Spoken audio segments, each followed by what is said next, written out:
Welcome, Conjurers. I'm Dicebag, and this is my solo campaign for Crytures, a monster-collecting tabletop RPG I'm working on. Last time, I sent out a party to make contact with a camp of local tribesfolk and get on their good side. They found out that the camp has been harassed by a local creature pack, so now they're making plans to go out and deal with the problem themselves.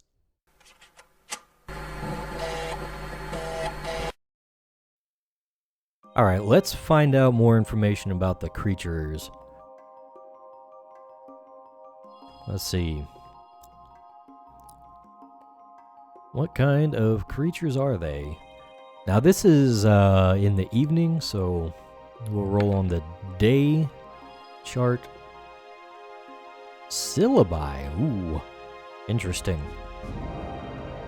And that means roll again. 10? And roll again. 4. That's an interesting pack makeup. Alright. Creature hunt. So, Syllabi and Snellmint are both creatures that kind of appear in packs of other creatures. So, they're popping up with a back of Twerples, which are little flying seed guys.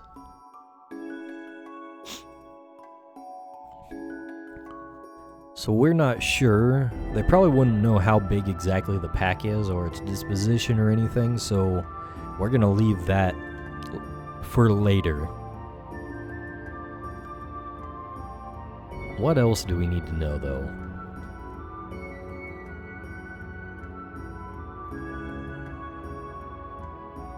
We could ask him about the site location. I feel like this is something we should probably roll for, so Philip, rev up the inquiry machine and start asking questions. We don't need the other guy doing it because he's gonna risk pissing them off even more. And it's a good thing too because Philip rolled another 1. But as per the crit fail rules, he has 2 in inquiry, so he needs 3 ones to trigger a critical failure. So he's good.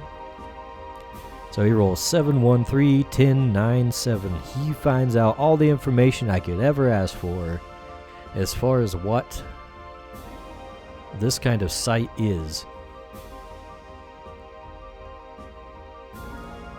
So let's see. I feel like that site is probably it looks like there's only really like 2 pieces of information we can find out at this point, so we'll roll both of those. 7 and 6. Okay, so it's just a plain old ruin. Size of 6. So it's a mid-sized ruin. Oh, wouldn't you know it, there is already a site undiscovered here, so we're gonna have that filled in. Ruin. 6 size. Alright.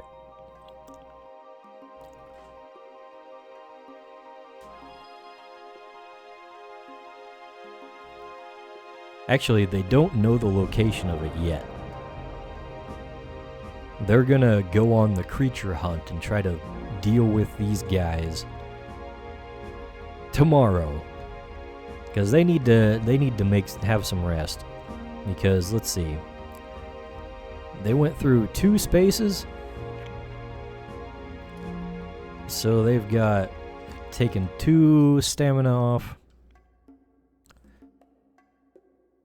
They haven't come up with many problems along the way. It's been pretty smooth sailing so far.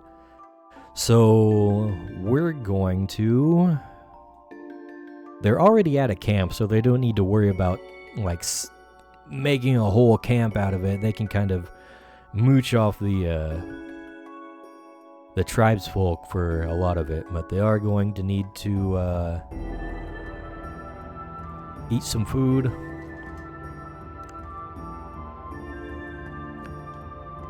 And let's see.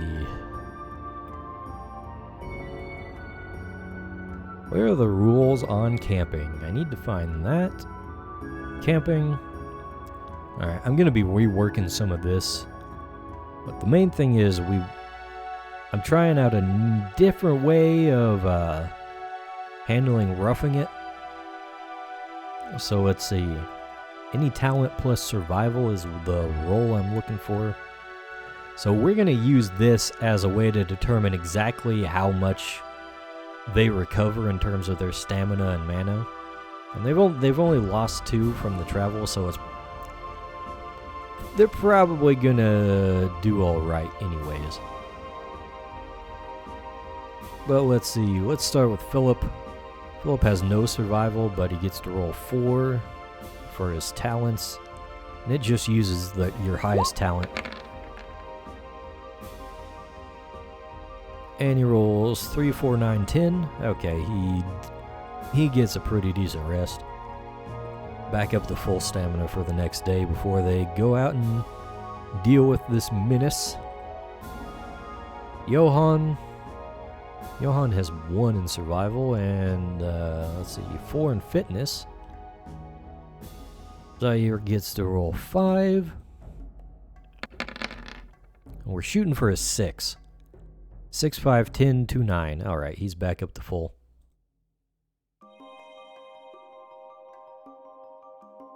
Now, if they didn't have, like, a tribe to camp out with, then they'd have to actually spend a bunch of time setting up camp and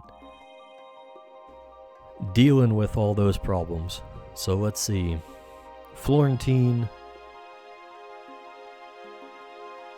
got 2 survival and 4 on his talent.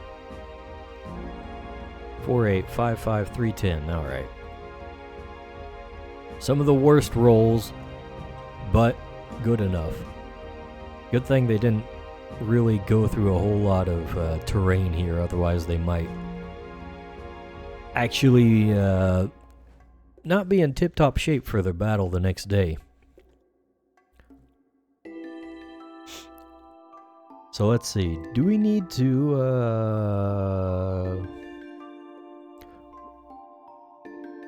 roll an encounter perhaps?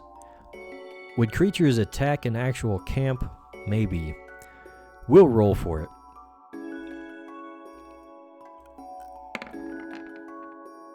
Two.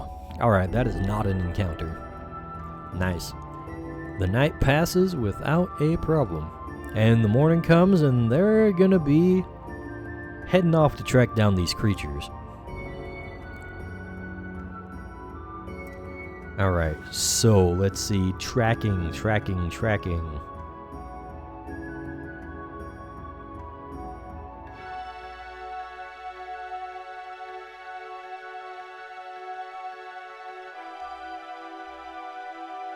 Actually, let's see.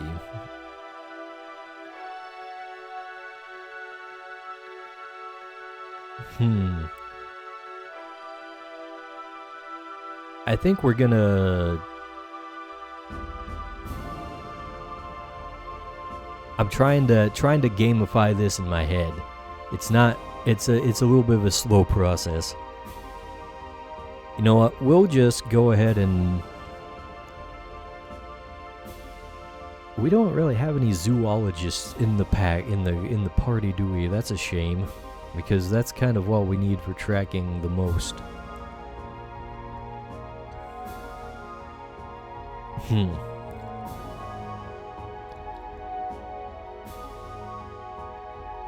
So I guess we're gonna be rolling with sense. Let's do sense plus observation.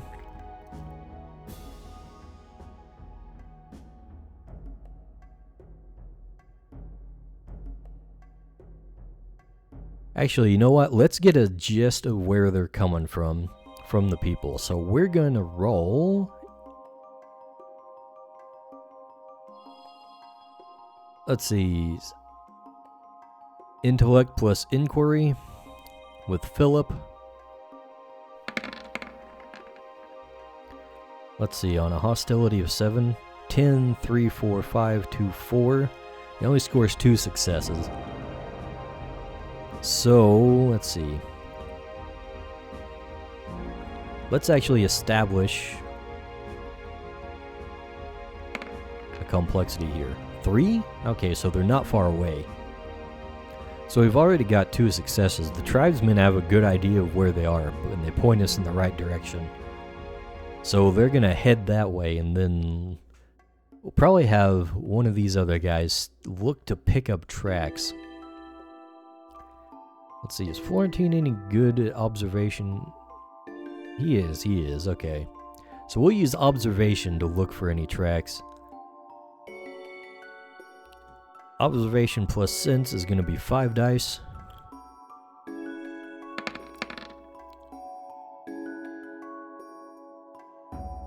Ooh. 1, 10, 1, 3, 5. That's a crit fail.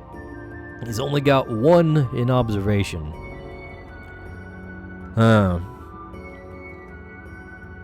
I'm thinking that's probably going to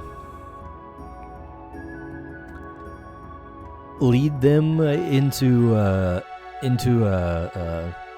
encounter unprepared, because he does score 2 successes on the 10.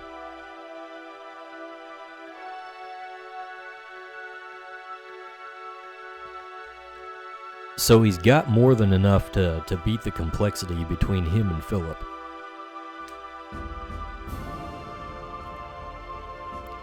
So let's go ahead and roll it up, and we'll see how we can deal with this.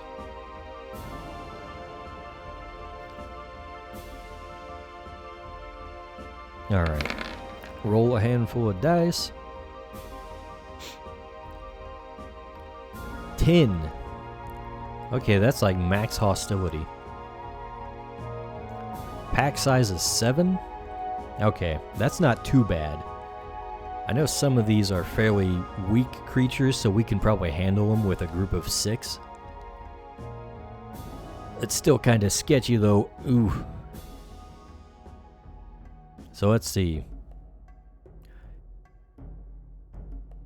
With a pack size of 7, what we're going to do is roll 7d10, and we'll see exactly what the makeup of this is. This might actually be pretty bad now that I think about it, with the new rules for determining what's what. Because we're in a place with density of 4. That means we could have creatures appearing up to 4 danger. So here we go. Oh. Okay. Those are all pretty low rolls. 1, 2, 3, 3, 2, 3, 6. Alright, so one of them is a metamorphosis. So we've got Syllabi, Snellmet, 4 Twerples, and then the evolved Twerple. So there's a bigger one here. Alright. And the way we determine whether something is, what the creature makeup is I've taken 10 minus density, and then you roll 1d10 for each creature in the pack. If it hits the target or above, that's 1 metamorphosis up from the base. And if you hit a 10, that's a double metamorphosis, so it's like the 3rd stage. Luckily, we only got 1. That's a really lucky roll. So let's see. We got Syllabi here. And Snellmet is our next one.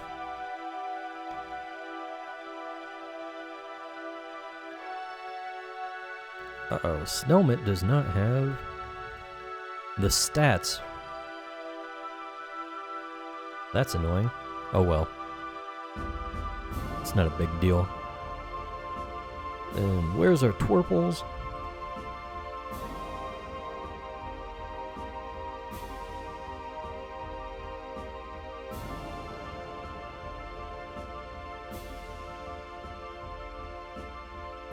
These guys aren't super strong, thankfully.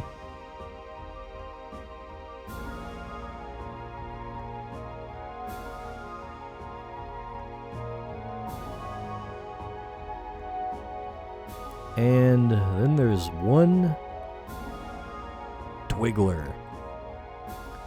He's the problem of the group. This is an interesting group because Snellmet and Syllabi are kind of outsiders. Snellmet likes to hang around other creatures and just kind of pester them. Syllabi is like an actual, like, enchanter type. So it's probably like lulling these guys into loving it. So let's see.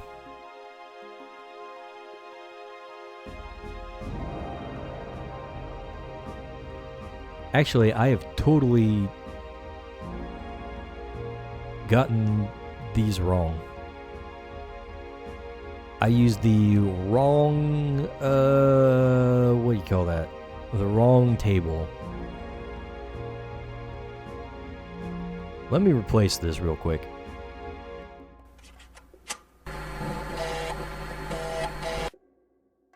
Alright, I got this sorted out. I referenced the other table and realized that rolling a 1 on the other table meant that it was just a bunch of these guys. This is Skittle, spelled with a D. And that's a little more favorable for us because these guys are not as strong as Syllabi and Snellmet, but we do have one that is still metamorphosed. So, you know, he's a little sketchy, but he's still kind of on the weaker side for his level of metamorphosis. So we might be able to take these guys on. Add to that, Creebeans have a resistance to some of these. So, things are looking favorable, actually. I do feel like there's gonna be some problems with, the ambush scenario, though. So we're gonna kind of deal with this carefully. I think it's fair to say they get like a -2 roll modifier on their first round because of they walked into these things unawares. So these guys are out there tracking down their quarry. And they're deep in the woods and finding all these, you know, the strands of the Skittles everywhere. They're like, oh, they must be close. They must be nearby. We've got Skittle webs everywhere. And then, bam, down they come from the trees.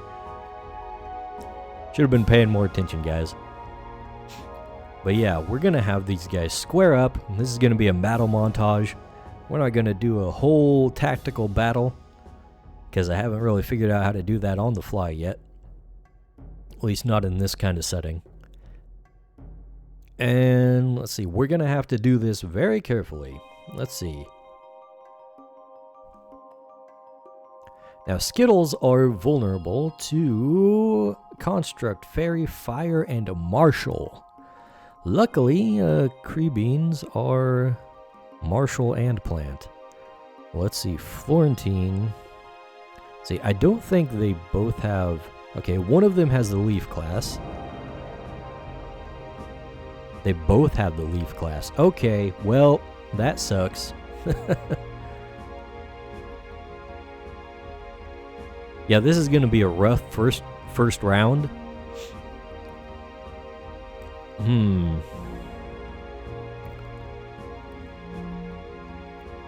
We definitely don't want Psykit to be over here.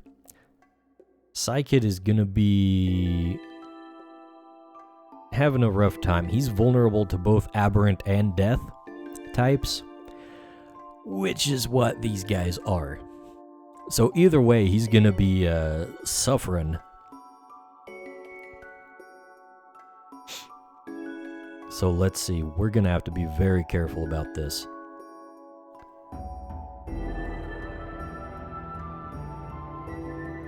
Skittles are pretty low in terms of their danger. We might just have to say, like, goodbye to Psychic.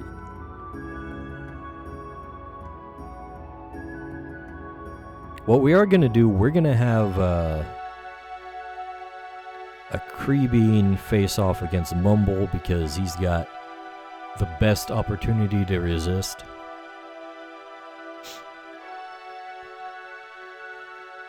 Let's see, Creebeen is resistant to death types. So we just need to figure out who we want to put in danger where.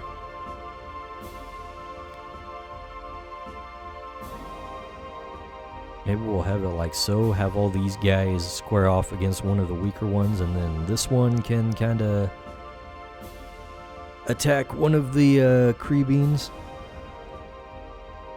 Here, we'll do it like this. We'll sacrifice Psychic here. These two will be up against Psychic. So Psychic's almost guaranteed to go down. So we're going to go ahead and roll these things and see where it takes us. This is going to be rough. Oh, and let's see. Let's see, what do? We divide this by 5, that's like 8. That's an awful lot.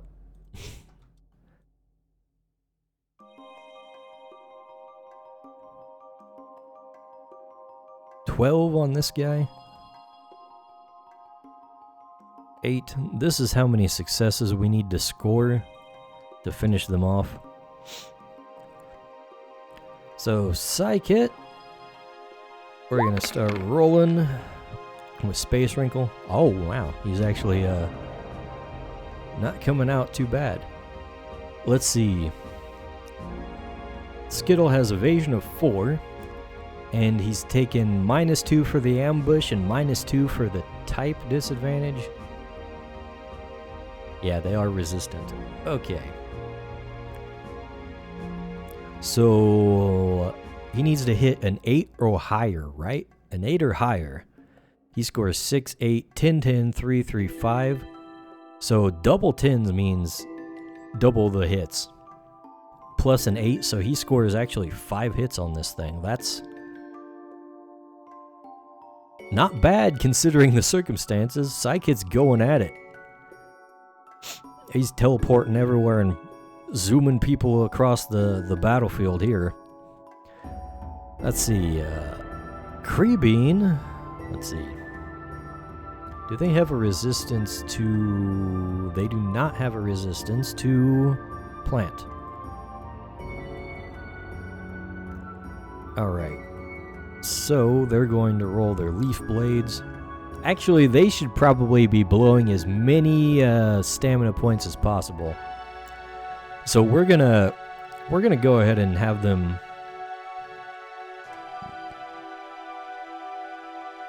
Why did they both have this happen? Why do I have 2 Johann's cream beans? Hold on. Alright, you're at 3. Hold on, let me try and get... Where's Florentine? Oh, hell yeah. Florentine does have the martial powers. Nice. Anyways. Creebeen is going to be doing the Leaf Blade, and he's spending stamina to get a +3 roll bonus, or die bonus rather. So he's going to add 3 dice to his pool. Just to try and eke out as much as we can, because we need to not have this go on for more rounds than possible. Let's see. Deflection is 4, and he's got a -2, so he needs to hit 6 or higher. It is 8, 10, 5, 7, 7, 1, 8, 4, 2. Okay, so that's 1, 2, 3, 4, 5, 6. 6. Alright. That thing is at 2. Now, Florentine's Creebeen, the good one, is going to do the same. So let's see. Knock 1 point of stamina off. And roll for shield bash. Plus 3d10. He is not looking as good. And Mumble has a much higher defense than the other things. He has 6 and 6 on his defenses. Oof. That's looking grim. So he gets the -2 for the ambush, but a +2 for the type advantage. So he's got 5, 2, 2, 7, 8, 1, 5, 3, 3. That's only like 2 hits, man. Damn.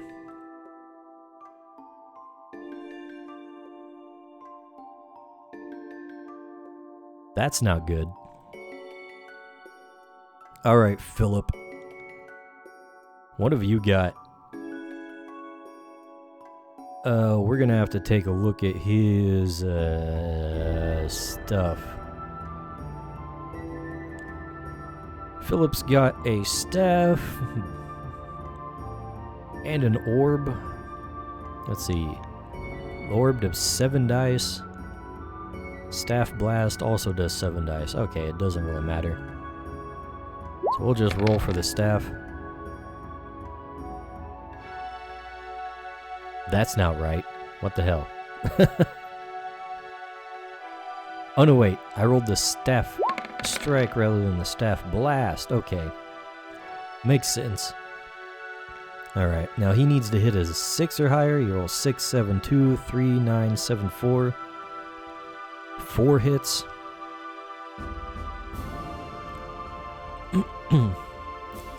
And Florentine comes up next. Let's see.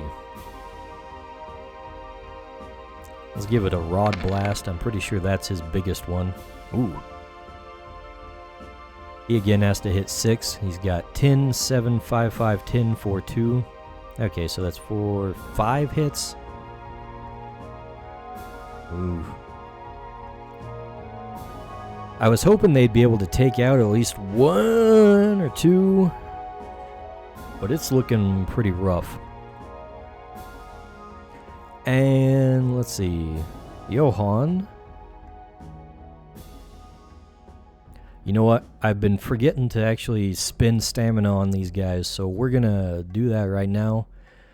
And he'll attack with his arming sword with the +3. Ooh.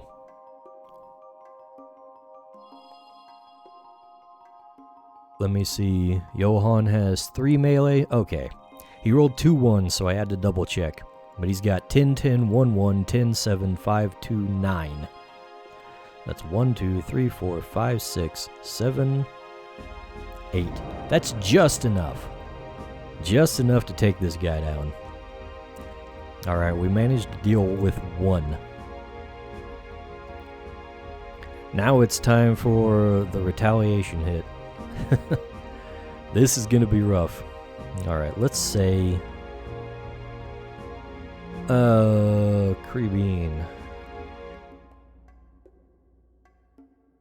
Let's say these guys are the death ones, these guys are aberrant in their attacks. So Mumble gets a whole 8. And his, or not Mumble, Skittle here. And he's using the aberrant one, which is a power-based one, so it's only 3 plus 1 for the skill level, so 4 per failure. So what's 4 times 8? 32? 32? Minus 32. Psykit's definitely going down. Then he finishes them off, yeah. Psykit's down. Bada bing, bada boom. Psykit suffers some enmity. This is the first actual problems these guys have run into. Let's see, the next one. Let's see, he's also doing 4 damage per hit, so he's only got 2 left, so that's 8 damage. That's not a whole lot, thankfully. Now the Mumble is a bit of a different story. He doesn't actually deal much more damage. He's only dealing 5 per hit, but he's got 10 left. And that's 50 damage. So that's enough to just take Creeping out entirely. And so we're going to go over to Florentine and bump up the M&D by 1. Actually, hold on. Creeping has the bodyguard feature. He does not actually gain enmity from being knocked out, so that's good to know. Let's see. Next Skittle, now we're in the death type powers, which means we're keying off of strength, which is a little higher. So we're dealing 5 times 4. That's 20 damage. Ouch. Not enough to take down Philip, but still quite a bit. And then this guy dealing 5 times 3, so 15. So those guys are down to halfway. Now we need to make a morale check. And this is where I try to figure out exactly where I put the morale checks again, because I keep losing that thing. Let's see, is it at the very end? It is not.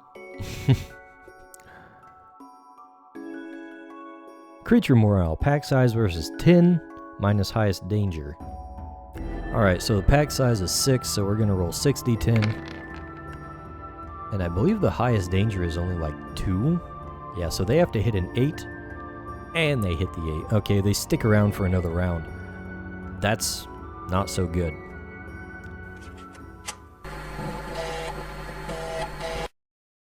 Alright, I'm going to wrap up the episode here.